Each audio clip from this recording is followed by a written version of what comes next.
नमस्कार मित्रों, आप सभी का हमारे इस क्लास में स्वागत है। और आज हम आपको अपने इस क्लास में वर्णिक छंद के क्रम में उपेंद्र वज्रा छंद लेकर के उपस्थित हुआ हूँ। इसके पहले की क्लास में हमने आपको वर्णिक छंद का प्रथम छंद इंद्र वज्रा छंद पढ़ाया है और आज उसी क्रम में हम उपेंद्र वज्रा छंद के लक्षण, उदाहरण एवं स्पष्टीकरण तथा उसके अंतर्गत कौन कौन से गण आते हैं उसको भी हम स्पष्ट रूप से पढ़ेंगे। तो आइए हम इस क्लास में पढ़ते हैं उपेंद्र वज्रा छंद। और यदि आपको हमारा यह क्लास पसंद आए तो आप हमारे चैनल ज्ञान गुरु हिंदी 97 को सब्सक्राइब करें, लाइक करें और शेयर करें। ठीक, तो आइए हम पहले पढ़ते हैं उपेंद्र वज्रा छंद। ठीक, हम पढ़ेंगे क्या है यहाँ पर, हम पढ़ेंगे उपेंद्र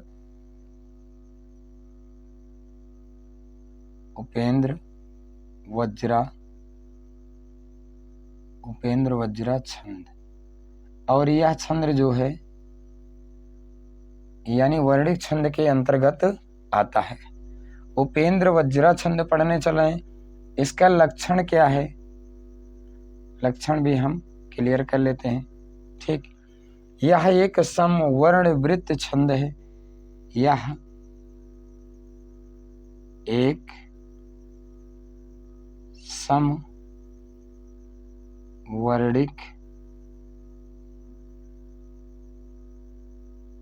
छंद है। ठीक, यह एक समवर्णिक छंद है।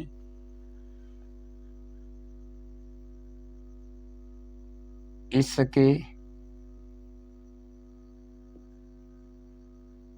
प्रत्येक चरण में, ठीक है, 11 वर्ण के साथ 11 वर्ण के 11 वर्ण और 11 वर्ण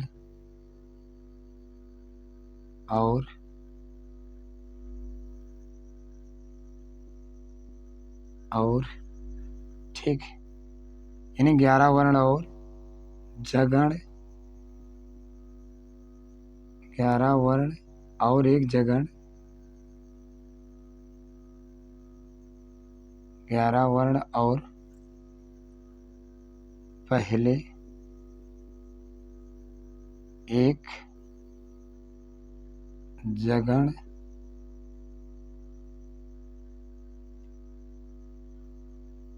दो तगण, ठीक है, 2 तगण,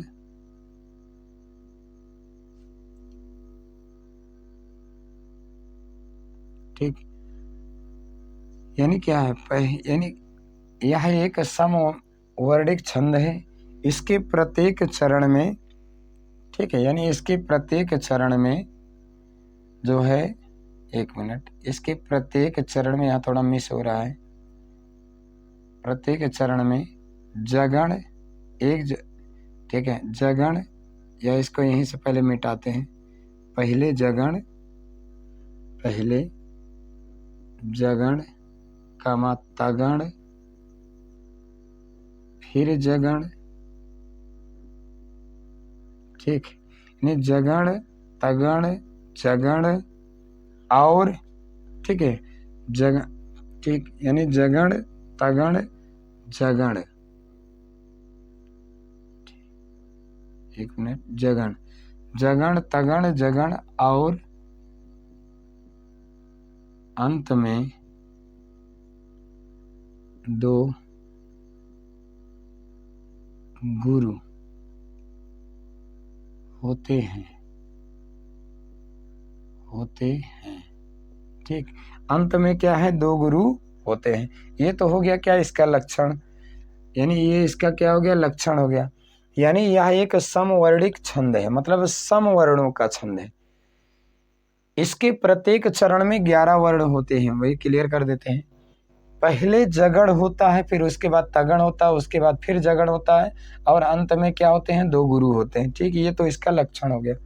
अब उदाहरण देख लेते हैं इसका। ठीक, उदाहरण से और स्पष्ट हो जाएगा ये। ठीक, उदाहरण क्या है, बड़ा कि छोटा कुछ काम कीजिए, बड़ा कि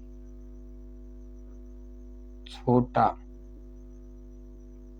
कुछ काम कीजिए। ठीक, उसके बाद थोड़ा नीचे लिखेंगे जिससे कि जगण तगड़ भी स्पष्ट हो जाए। ठीक, परंतु, ठीक है, परंतु पूर्वों पर, परंतु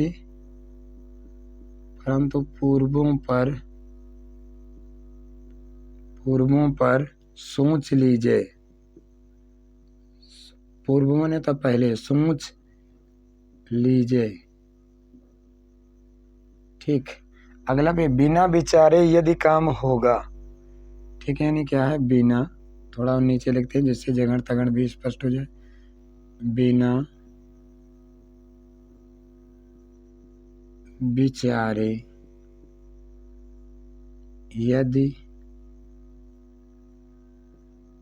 काम होगा। ठीक, कभी न अच्छा, कभी न अच्छा, कभी न अच्छा परिणाम होगा। ठीक, इसको अब हम क्लियर करेंगे। यानी कि आप पहले क्लियर कर लेते हैं कि इसमें 11 वर्ण कहाँ हैं। यानी कि पहले हम क्या कर क्लियर कर लेते हैं, 11 वर्ण हैं कि नहीं है एक, यानी ठीक। अब देखिए, बड़ा, यहाँ पर क्या है, क्या है, 1 2 3 4 5 6 7 8 9 10 11, क्लियर हो गया। 1 2, ठीक, 1 2 3 4 5 6 7 8 9 10 11, क्लियर। 1 2 3 4 5 6 7 8 9 10 11, 1 2 3 4 5 6 7 8 9 10 11। ठीक, सब में 11 वर्ण है। अब यहाँ पर चाहे लगाना चाहे तो 11 वर्ण है, क्लियर है। ठीक है, अब देखिए क्या मात्रा पहले लगाते हैं, ये लघु गुरु, लघु गुरु, गुरु लघु, लघु गुरु, लघु गुरु और ये गुरु। अब 3 का जोड़ा बनाइए पहले, 3 3 का हम जोड़ा बना के पहले क्लियर कर लेते हैं। ठीक, ये अभी ये क्या है, ये हो गया जगण। ठीक, ये हो गया क्या, जगण। जगण का मतलब इसका सूत्र हो जाता है या माता राजभान सलगा के आधार पर जभान, पहला लघु दूसरा गुरु और ये लघु। ठीक, जगण हो गया। और उसके बाद तगण है, तगण का भी क्लियर कर लेते हैं। इसका जो सूत्र होता है वह होता है ताराज।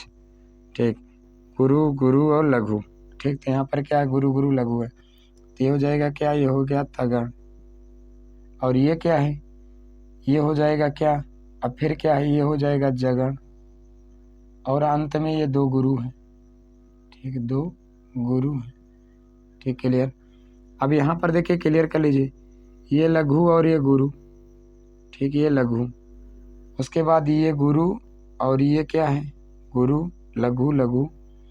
अब यहाँ 3 का जोड़ा बना लीजिए, उसके बाद ये गुरु और ये लघु, 3 का जोड़ा बनाएंगे और अंत में 2 गुरु। ठीक, क्लियर हो गया। ये क्या हो जाएगा, ये हो जाएगा, ये हो जाएगा जगण। ये क्या है, तगण। ये क्या है, जगण। ये क्या है, 2 गुरु, 2 गुरु है। उसके बाद फिर क्या है, ये लघु गुरु, लघु गुरु गुरु, लघु लघु गुरु, लघु गुरु गुरु। ठीक, फिर 3 का जोड़ा बनाइए यहाँ पर, तो ये क्या है, ये हो गया तग, ये हो गया, सॉरी, ये हो जाएगा क्या, ये हो जाएगा जगण। ये क्या है, तगण। और ये क्या है, ये क्या, ये हो जाएगा जगण। और अंत में 2 गुरु हो गए। ठीक, क्लियर हो गया। ये लघु गुरु लघु, ये क्या है, गुरु गुरु ये लघु, लघु, गुरु, लघु। ठीक, उसके बाद ये क्या है, ये हो जाएगा गुरु, ये गुरु। अब 3 का जोड़ा बनाओ यहाँ से, क्लियर। ये क्या है, ये हो गया, ये हो जाएगा, ठीक, ये हो जाएगा क्या, जगण। और ये क्या हो जाएगा, ये हो जाएगा तगण। ठीक, और ये क्या है, ये भी हो जाएगा जगण। और अंत में 2 गुरु आए हैं तो इसलिए, यानी ये क्या है, ये आपकी चारों पंक्तियां क्या हैं, क्लियर हैं। ठीक, यानी यहाँ पर यानी उपेंद्र वज्रा छंद क्लियर हो गया। ठीक, इसका स्पष्टीकरण कर लेते हैं। ठीक, अब इसका हम स्पष्टीकरण कैसे करेंगे, तो इसका स्पष्टीकरण क्लियर कर लेते हैं, स्पष्टीकरण को भी क्लियर कर देते हैं। यह एक सम वर्णिक छंद है, वर्णिक छंद है। इसमें प्रत्येक चरण में 11 वर्ण होते हैं या जगण, तगण, जगण और अंत में 2 गुरु होते हैं। ठीक, ये पेज नंबर 1 ही था, एक ही पेज में हमने क्या है यहाँ पर क्लियर कर लिया है। अब इसको एक बार हम रिपीट कर लेते हैं। ठीक है, देखिए हम पढ़ रहे हैं क्या, उपेंद्र वज्रा छंद जो वर्णिक छंद के अंतर्गत आता है। इसका लक्षण क्या है, यह एक समवर्णिक छंद है। इसके प्रत्येक चरण में 11 वर्ण होते हैं। पहले जगण होता है, मतलब पहले क्या है, चरण के पहले में क्या होता है, मतलब चरण का पहला जो होता है वो क्या होता है, जगण होता है। तगण, जगण, मतलब चरण का पहला जो गण होगा वो होगा जगण, उसके बाद फिर क्या है तगण, उसके बाद फिर क्या है जगण और अंत में गुरु होता है। ठीक, और यहाँ पर क्या है, अंत में 2 गुरु होते हैं। और यहाँ उदाहरण क्या, बड़ा कि छोटा कुछ काम कीजिए, परंतु पूर्वों पर सोच लीजिए, बिना विचारे यदि काम होगा कभी ना अच्छा परिणाम होगा। ठीक, अब यहाँ पर देखिए पहले एक जगण आया, उसके बाद फिर तगण आया, फिर क्या जगण आया और अंत में 2 गुरु आए। सेम वही यहाँ पर है, जगण, यहाँ तगण और यहाँ जगण और यहाँ गुरु आया। फिर यहाँ जगण आया है, फिर यहाँ पर तगण आया और यहाँ जगण आया और यहाँ गुरु। क्लियर है। अब यहाँ पर देखिए फिर क्या है, यहाँ जगण है, यहाँ भी जगण है, यहाँ भी जगण है। ठीक, यह एक समवर्णिक छंद है, मतलब सम का मतलब समान वर्ण है, 11 11 11 11। ठीक, इसके प्रत्येक चरण में 11 वर्ण होते हैं। जग यानी क्या है, या जगण, तगण, जगण और अंत में 2 गुरु होता है। ठीक, तो यहाँ पर हमने आज आपको क्या है उपेंद्र वज्रा छंद को क्लियर किया है। और यदि आपको हमारा यह क्लास पसंद आए तो आप हमारे चैनल ज्ञान गुरु हिंदी 97 को सब्सक्राइब करें, लाइक करें और कमेंट भी करें। ठीक, धन्यवाद। अगली क्लास में हम आपसे फिर मिलेंगे। ठीक, धन्यवाद।